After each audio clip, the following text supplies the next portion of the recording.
ஒரு தாய்க்கு மட்டும்தான் தெரியும் தான் பிள்ளைங்களோட பசி என்னன்னு சொல்லிட்டு. அப்படி நம்மளுடைய புரட்சி தலைவி செல்வி ஜெயலலிதா அம்மா உருவாக்குனது தான் அம்மா உணவகம்.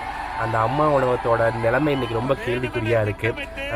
இதுக்கு முன்னாடி அந்த அரசு வந்து சரியாக அதுக்கு பண உதவி செய்யலை அப்படின்னு சொல்லிட்டு நிறையா அம்மா உணவகத்தை மூடினாங்க.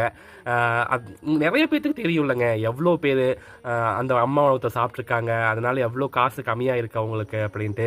1 ரூபாய்க்கு இட்லி, 5 ரூபாய்க்கு பொங்கல், சப்பாத்தி, இந்த மாதிரிலாம் யாருங்க கொடுப்பா? இன்றைக்கி 25 ரூபாய்ங்க ஒரு புரோட்டா. கேஸ் விலை ஏறிச்சுன்னு சொல்லிட்டு நீங்களும் விலை ஏற்றுறீங்க. அதே கேஸ் விலை இறங்கிடுச்சுன்னா ஹோட்டல் உரிமையாளர்கள் போல இறக்கிடுவீங்களா? ஆனால் அம்மா உணவகத்தில் இன்றைக்கும் 1 ரூபாய்க்கு இட்லி, 5 ரூபாய்க்கு சாப்பாடு, எத்தனை வெரைட்டி இருக்குதுங்க. சாப்பாடு குறை சொல்கிறதுக்கெல்லாம் சத்தியமாக இருக்காதுங்க, நல்ல சாப்பாடு தான் கொடுத்துட்ருந்தாங்க. இந்த ஆணாதிக்க அரசியலில், ஆணாதிக்க உலகத்தில் இதுக்கு மேலே இந்த மாதிரி ஒரு உணவக திட்டம் வருமா அப்படிங்கிறது கேள்விக்குறியாக தான் இருக்குது. ஸோ அதை கொண்டு வந்த எங்களுடைய அம்மாவுக்கு வந்து மிகப்பெரிய நன்றி. இதை வந்து கண்டிப்பாக இப்போ இருக்கிற அரசு வந்து எடுத்து நல்லபடியாக நடத்தணும்.